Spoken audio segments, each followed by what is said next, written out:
this is Kirk Hilliard. And it's Rusty Bird. It's the Kirk and Bird Show, and we're doing our high school football preview. And we're blessed to have one of Fairfax greatest programs in Lake Braddock. And I say that I have to because my wife is a graduate of Lake Braddock High School, and she was a great track athlete there. So we're always pulling for LB. But we have with us Coach Mike Dougherty, and he's going to tell us a little bit about last year and then this season coming up. Thanks for joining the show, Coach. Thanks, you guys, for having me. I appreciate it. Yeah, Lake Braddock has a lot of history over the last 25 plus years of successful teams and multiple Division I athletes coming out of there. Last year's team, we were really blessed with talent. We had 9 kids go on to play in college, 7 of them Division I. Schools like Michigan, Delaware, Fordham, James Madison. We had a couple JUCO kids and a Division III. Our kicker went Division III. So last year was a situation where I had all these kids with offers, all these college hype, and we lived up to that hype. We got off to a great start. We started 7-0. We ran into Fairfax in week 8, and they got us. And then we saw them again in the playoffs, and they really got us. So definitely wasn't the way we wanted to end. I really thought the 23 team, with all the firepower that we had, would be a team that could play into December. We just got banged up real bad, and that's the thing. You can have all the pieces in the world. I would say most of the teams that don't get past Thanksgiving, it has to be injury related. And you know, the way we kind of formatted our practice last year is we did it like a college. We 2-platooned the whole thing. So that meant 90% of the roster was on defense and offense, no crossovers. And that kind of hurt us at the end because we got to the end of the season and we had to play some guys both ways, and they just didn't have the reps in them. So one of the immediate changes we made this offseason was to go back to our traditional format where we just everybody practices offense and defense, and it gives you less prep time, but we already like the direction that we're heading with multiple guys that be able to help us on both sides of the ball. So this is my blue collar team. I have 1 kid with an offer. Whereas this time last year I had 6 that already had offers. So This team's got a lot of hungry kids that want those offers. So we're hoping that formula really sets us up well this year. You know, it's funny that you brought that up. I was just going to say, sometimes teams can have a great group of individual players that have offers, but they will get beaten by a team that may not necessarily have the recruits, but they're a better team and they gel together. Just want to point that out. Rusty, I want to let you ask your question. But I wanted to ask, we haven't asked this yet. How is participation? How's turnout? Because I see lower numbers, and my son graduated last year, and I remember youth football. You know, we used to have out here in Ashburn, we used to have 15, 16 teams, and it went down to 6, 7. How is that turnout for Lake Braddock, Coach? Well, to touch on your point, I think our youth numbers are down overall. Right. Our youth numbers are definitely down. We had an implosion this year. I had 141 kids in the program last year, freshmen, JV, and varsity together. We have 189 this year. You're doing just fine. We have about 20 kids that still don't have a helmet. So we're scrambling. We borrowed helmets from a school in Loudoun County. A couple kids have decided to buy their own. We're really scrambling to get the last head under a helmet. And that's after our school and boosters, we bought 45 helmets this off season. So it's not the issue is 5 years ago, you could order a helmet and get it in 3 days. We ordered helmets June 2nd and they're still not here. So the supply chain, all the COVID, post-COVID things are really affecting our ability to get stuff in. But our numbers this is the largest group I've ever had. I got 55 sophomores on my team. It's a good problem to have, but it's also made it a real challenge because they don't give you extra coaches when you get extra players. And right. We just had the groups are bigger, the reps are less, and it's tough to focus on all 180 of them, but we have 76 freshman football players. It's crazy. Man, that's amazing. You have a monster schedule because I don't think people can really appreciate just how strong Fairfax County programs are. Now, what district are you in? Because I'm an old Patriot district. We're in the Patriot. Okay, you're still okay, but I know some of those teams have We gone in and shifted. out Yeah, over it the years. changes from year to year. Okay, So I mean, I consider myself an expert because I've been up here coaching for a while. The Concord and the Patriot right now are the top two. The Yep. Concord's with Centerville, Yep, and the Westfield and Madison. The Patriot has us, Robinson, South County, West Springfield, West Potomac, Alexandria City. So West Potomac and Alexandria City have floated in and out over the years. But the staples have been South County, Robinson, Lake Braddock, Woodson, Fairfax. And Fairfax, the last 3 years they've been elite. The Rojas kid was Gatorade Player of the Year last year, and we didn't have an answer for him, but I shouldn't feel too bad. Not too many teams did. He was phenomenal. South County just seems to get the better of us over the last in my 7 years there. I think we've played them 10 times, and I've only beaten them twice. So that's that's our hump game as we want to get through them. We have trouble finding non-district games. Other schools in the county, they kind of stay away from some of the top tier teams, but the other side of the county likes to kind of stay with themselves, and I get it. I was at Woodson before I came to Lake Braddock, and I understood when you go over to Robinson, you just hold on for dear life when they run that wing down your throat. And now that I'm on the other side of that, I see both sides of it. But Patriot football is there's 4 or 5 teams that could be in the state playoffs, and I could say the same for the Concord. There's 4 or 5 teams over there, and our non-conference games we play Madison and Westfield back to back, and that's murderer's row in the first 3 weeks of the season. Yeah, I tell folks all the time, especially like I'm from 757, but I try to tell the folks down there, like those 2 districts to me, top to bottom, are the best districts in the state. Definitely in Class 6, but probably even in 5 and 4 when you look at how the quality of those teams. And unfortunately, only 1 or 2 teams are going to get to come out of it. That's the thing.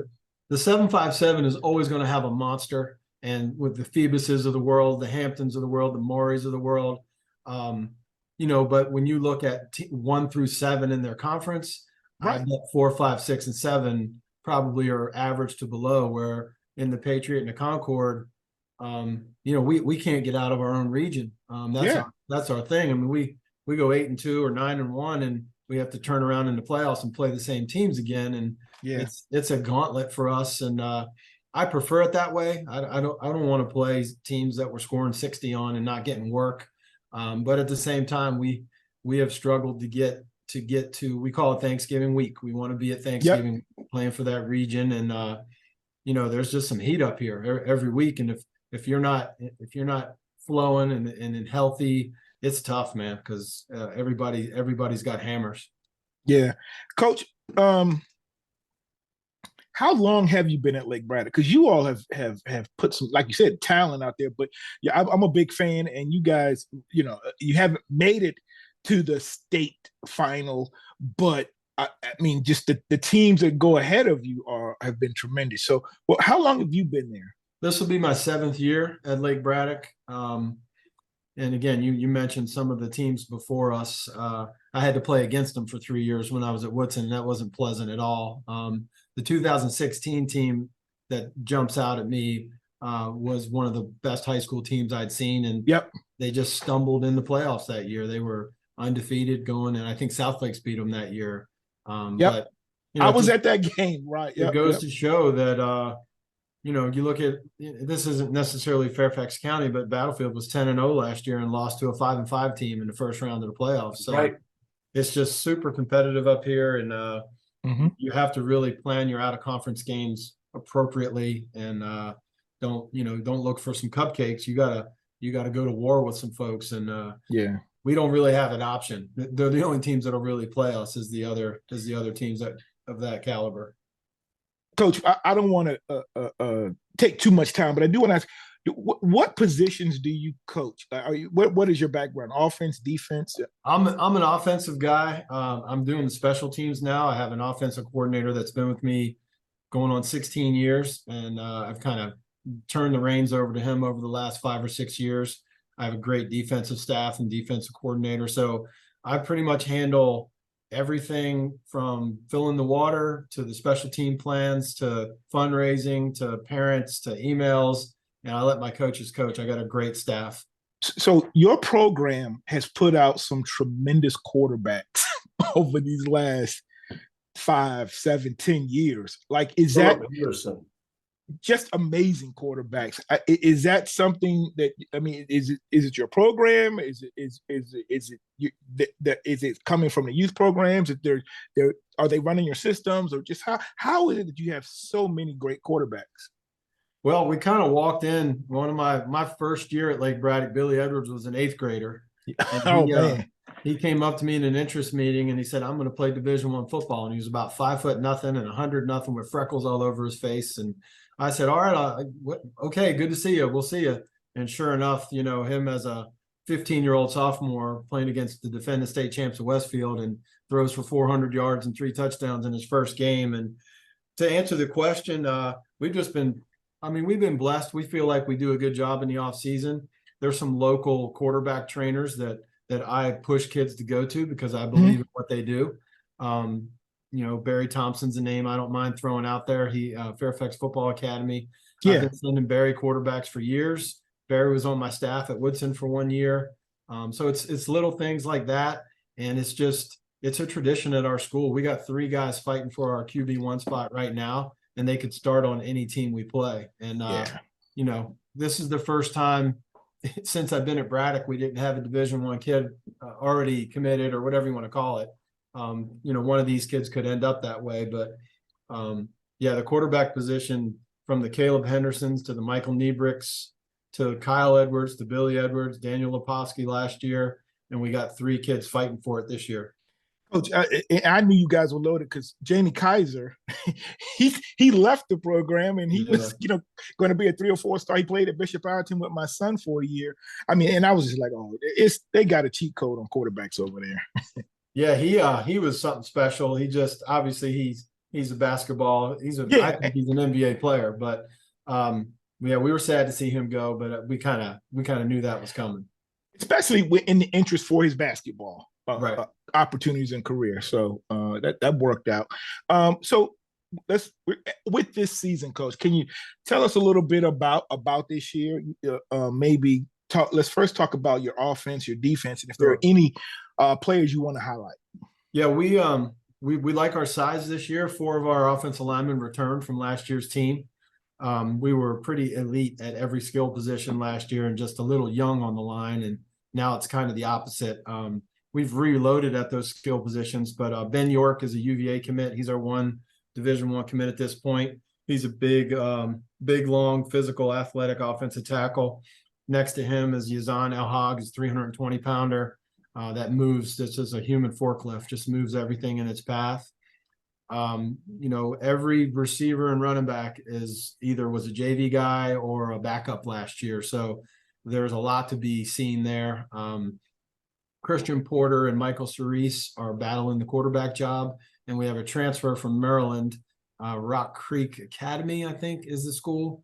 A kid named Tyrone Jackson is a sophomore, and he's competing for the quarterback job as well. So it's been tough this summer, giving equal opportunities for guys with 3 quarterbacks.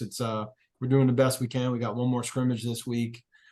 Defensively, that's where I think we hang our hat this year. Our defensive unit is solid. We've got 7 returners starting, 2 all-region kids.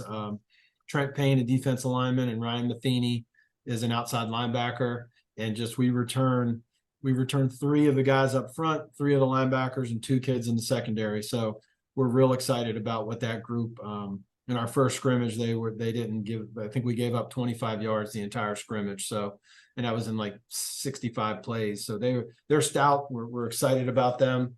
And we're looking for this team to just kind of go under the radar and take care of business every Friday and not have to worry about offers and college and interviews. No offense to you guys, but no, I feel you. We want a blue collar group. We want these guys hungry. Yeah.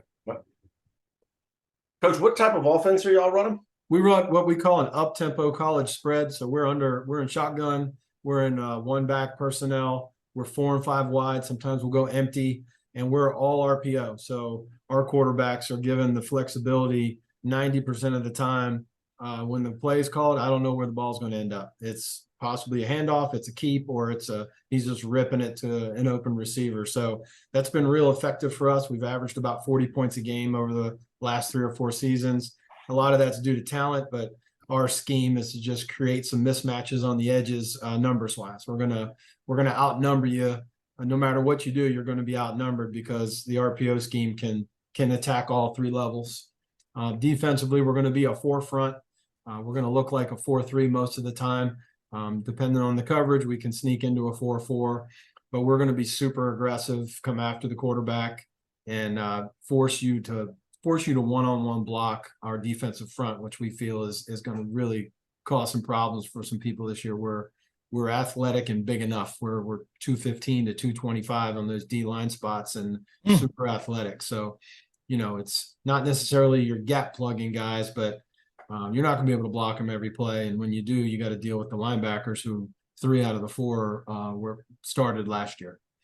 All right. And then tell us a little bit about your special teams. And a lot of times when we say special teams, a lot of coaches or people just talk about the kicking game. But another big part of that special teams is the return game. So kind of let us know a little bit about both sides. So our kicker last year was 56 of 56. So every time I talk to the kickers, I'm like, you can't do better. I said, but you can do as good. He didn't miss a field goal or an extra point, which was pretty amazing. Wow. I'd say up to last year, in 20 plus years as a head coach, I probably blocked about 4 or 5 kicks, and you're usually proud of that. We blocked 7 kicks last year. So 5 punts and either an extra point and a field goal. And the field goal we blocked was against Madison with 12 seconds to go that won the game for us. So we're real aggressive in the return game. We're going to put one dude back there and just tell him to catch it, and we're coming after that punt. If you snap it, we're coming after it. And teams have faked it against us, and that's fine. If you're relying to execute stuff like that and you beat us, then we'll shake your hand at the end. But when we're blocking kicks the way we block them, we're just going to be real aggressive. We're going to scout you up. We're going to find your weakness, and we're going to send our best 2, 3 guys at that side and try to block your kick. We're pretty aggressive in our kicking game as well. We'll kick on sides more often than my defensive staff likes me to. I put them in bad spots from time to time, but I'm a gut punch guy. So if we get a quick score or something dramatic happens in the way we score, I'm going to kick on sides no matter what the situation is, because that's just if you block a kick or cover an onside kick, the metrics on that is really in your favor to win the game. Yep. And when you talk about analytics, metrics, how I know I can't remember the coach's name. He was dominant as a high school coach and then coached some small college football. But do you all go for it on 4th down? You talking about the guy that never punted? Never punted. Yeah, I read about that. I mean, they were scoring 80 points a game. If I was scoring 80, I wouldn't punt either. But if I'm on the minus side of the field, I'm punting. I know Mickey Thompson over at Stonebridge rarely. I was just about to say that, Coach. Yeah, I coached against Mickey a number of years, and they'll line up 4th and 5 at their own 15 and just jam a spinner at you and get 5 yards. Yep. It's frustrating when you're playing against it, but the guy's got some guts to do that. But if I'm 50 or better, I don't necessarily have a traditional punter. My quarterbacks punt, my skill guys punt. Every day in practice, we practice it. So I got 3 or 4 guys I can roll out there, and a couple of them have the green light if they see something they like. You just, kids love that stuff, and if you're having fun doing that stuff, as long as they're disciplined about it, we're gonna be aggressive, but not put our defense in a minus 20 bind. Okay, Coach. We've got a set question that we ask about. What will make this, or what will be the definition for you for a successful season? Before I get your answer on that, we just want to ask everybody to subscribe to us on YouTube. It's simple for you old adults that may be technically challenged. You either have to have a Facebook or a Google account. If you don't, you can't subscribe. Almost everybody does. We're on. Not my mom. We're on Facebook, Instagram, TikTok, all of the different platforms. Let me give you an opportunity, Coach. Like, you're coming off a 93 year. Fairfax looking great again this year. They have that Chris Jones, probably going to be a Georgia Bulldog, transfer from Mountain View. So, but you've got, a great season last year. When you look at this season, what's your definition? What will make it a successful season for you? Broadly, answering that question in a broad way, on the back of every practice jersey on our team, it says hashtag 15 games. So the goal for us is to play 15 games, whether that's 15-0, 10-5, 9-6, any combination of those numbers. That means you're playing in the last game. So that is our broad out there, way out in the distance goal. But this team made a point when we started this year, day by day and week by week, because last year's team, we had our eyes on that prize. We had our eyes on a conference, region, and state championship, and anything other than that was going to be a failure. And some people might still say it was a failure for that group, but this year's group, with those lessons learned, they're like, Coach, we want to take it one practice at a time, 1 week at a time. And you'll hear kids in practice getting on each other if they're not given the right energy or the right effort. We got to win today and to get to tomorrow. So they're taking a piece out of last year's group that kind of looked, I don't want to say they looked past anybody, because we wouldn't let that happen. But we had our eyes, on some broad things. And the short answer is, if we're not practicing after Thanksgiving, it's we didn't reach our goal. We want to win the region championship and compete for a state title. And that is a tall task in Fairfax County. Every week is a playoff game. It's crazy. You guys have excellent quarterback play, but your whole district and that region has tremendous quarterbacks. Now, I want you to take it easy on one of them. Jordan Dennis, I coached in youth football for years, and he's just a little guy. He doesn't mean any harm. He's just kind of out there, so he can't hurt you. So, but don't hit him too hard. That's my Coach, man. that joker cut us in half last year. He threw Wow. for 300 yards, and we got after him and hit him and hit him and hit him. And they just, that was the one game that our secondary he just ate us up. So I'm not taking it easy on him. Oh, man. That dude lit us up last year, and he's elite. He's going to have a great year. He's a 3-year starter now. So I would say going into this thing, he's probably the top guy in our conference that everybody else is kind of chasing. Yeah, he's a great kid, but a great actor. I was his quarterback coach when he was young, but I was like, oh, this is easy, and but a lot of heart, and he's comes from a really good family. It's not going to hurt my feelings if he takes that week off when we play him. It won't hurt my feelings one bit. Yeah, that's my dog. So yeah, like I say, I know you'll be coming after him, but just tell you guys to take it easy. Yeah. All right. And we don't have a whole lot of time left, Coach, but I did want, with the few minutes we have left, just so our audience can know a little bit more about you. Where are you from? Did you grow up in Northern Virginia? Did you play football locally? So I went to high school in Chesterfield County in Richmond area. I went to Monacan High School. Monacan High School. Okay. Graduated 1 million years ago, but was a wishbone quarterback. Same here. I played a little baseball in college. Never played any football in college, and moved up to Northern Virginia probably early 2000s. Kicked it around, and my first coaching stint was in Louisa County. Then I got my first head coaching job in Prince Edward County. Okay. And I opened Dominion High School in 2003. Made it over to Stonewall, then jumped to Fairfax County. I actually lived in Leesburg when I was working at Stonewall. And made it over to Fairfax County to Woodson, and now I'm settled in at Lake Braddock. And never meant to be a guy that bounced around, but in this profession, sometimes when you're chasing top-notch programs or whatever your circumstances are, that's just how it ended up. But Lake Braddock is the perfect storm for coaching. It's got the right traffic, it's got the right talent pool. I mean, we have 4,500 kids in our school, so it's it's a big talent base for us. Okay. All right. Kirk, you want anything else you want to ask Coach, and then we can get on out? Yeah, there's one thing that stands out to me is you've got a coach who's the director of football operations. I've never seen that before. Krista Murphy, she coaches receivers for you. I've never seen that before. That's interesting, Coach. Krista's been with me for going on 13 years. She's been to 3 different schools with me, and she started out hey, how can I get involved? And I said, well, you can help me organize my equipment room. You can help me with the managers. And it developed into an off season of her helping us develop our communication system with our boards and our signals. And now if you come to our game, she signals the plays, the OC calls the play from the press box, and her and 3 or 4 players and another coach, they signal the plays. And she's been doing that for 9 years now. She is a football coach. Anybody that gets that twisted about her, being her, she is a football coach, and she's pretty good at helping me with logistical stuff off the field too. She keeps me organized, makes me look good, makes me cool PowerPoints and stuff like that. But she make no joke about it. She's a legit football coach. We're lucky to have her. Oh, that is great. That's great. Maybe after the season, we can have her on the show and give her and promote what she, her journey. That would be great. I'm sure she would love that. Yeah. Yeah, absolutely.